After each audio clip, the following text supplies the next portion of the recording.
एक बुढ़िया थी, उसका एक बेटा था। वो हमेशा यही सपने देखती थी कि उसके बेटे का विवाह होगा तो बेटा और बहू दोनों मिलकर उसकी बहुत सेवा करेंगे और उसे घर का भी काम नहीं करना पड़ेगा। धीरे धीरे वह दादी बन जाएगी और उसका घर स्वर्ग बन जाएगा।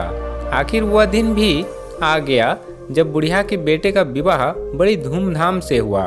वह दादी भी बन गई, लेकिन संयोग से उसका कोई भी सपना पूरा नहीं हुआ। बुढ़िया का बेटा तो सुबह काम पर चला जाता और पोता स्कूल चला जाता, तब बहू उसके साथ बहुत बुरा व्यवहार करती।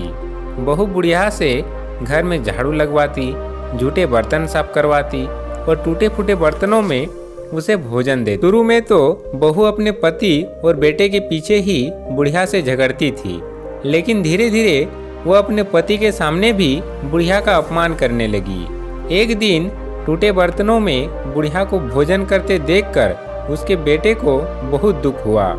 उसने अपनी माँ का पक्ष लेते हुए अपनी पत्नी को बहुत डांटा। पति पत्नी दोनों में बहुत कहासुनी हो गई। धीरे धीरे बुढ़िया के बेटे ने भी पत्नी का विरोध करना छोड़ दिया। धीरे धीरे पोता बड़ा होने लगा तो वह अपनी माँ का विरोध करने लगा। वह अपनी दादी से बहुत प्यार करता था। अपनी दादी पर माँ द्वारा किए गए अत्याचारों को देखकर उसे बहुत दुख होता था। उसे अपनी दादी से हमदर्दी और सहानुभूति थी। अपनी माँ के डर से वह दादी की कुछ भी मदद नहीं करता था। धीरे धीरे पोता बड़ा हो गया और उसका विवाह भी हो गया। पोते की नई बहू छिप छिप कर अपनी दादी सास पर होते अत्याचारों को चुपचाप देखती रहती थी, लेकिन पोतोहू को बुढ़ापे में दादी सास से काम करवाना जरा भी अच्छा नहीं लगता था। जब कभी पतोहू बुढ़िया की काम करने में मदद करती तो उसकी सास उसे खूब डांटती। पतोहू जब कभी दादी सास को रोते हुए देखती तो उसे बहुत दुख होता था। एक बार बुढ़िया बीमार पड़ गई और परलोक सिधार गई। अब बुढ़िया की बहू पतोहू से ही घर का सारा काम कराती और उसके साथ अभद्र व्यवहार करती। जब पतोहू ने देखा कि उसकी सास दादी सास की तरह ही उस पर भी अत्याचार कर रही है तो उसने बदला लेने की ठान ली। वह भी अपनी सास से वैसा व्यवहार करने लगी जैसा व्यवहार उसकी सास अपनी सास से करती थी।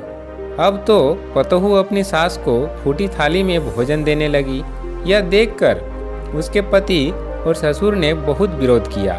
पतोहू ने अपने ससुर और पति से कहा, मेरी दादी सास जितनी मेहनती और सीधी थी, जब माताजी उन्हें फूटी थाली में भोजन देती थी तब तुम कुछ क्यों नहीं बोले?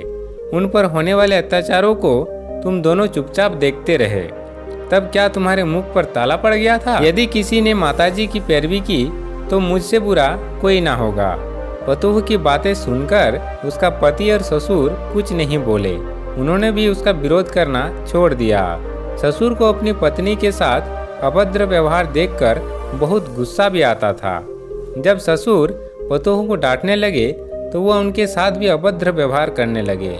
सास ससुर अकेले में बैठकर अपने सुख दुख की बातें करते और यही सोचते थे कि जैसा करोगे वैसा भरोगे। इस कहानी से हमें यह शिक्षा मिलती है कि हमें सबके साथ अच्छा व्यवहार करना चाहिए, क्योंकि जैसा व्यवहार हम दूसरों के साथ करेंगे वैसा ही व्यवहार दूसरे लोग हमारे साथ करेंगे। धन्यवाद।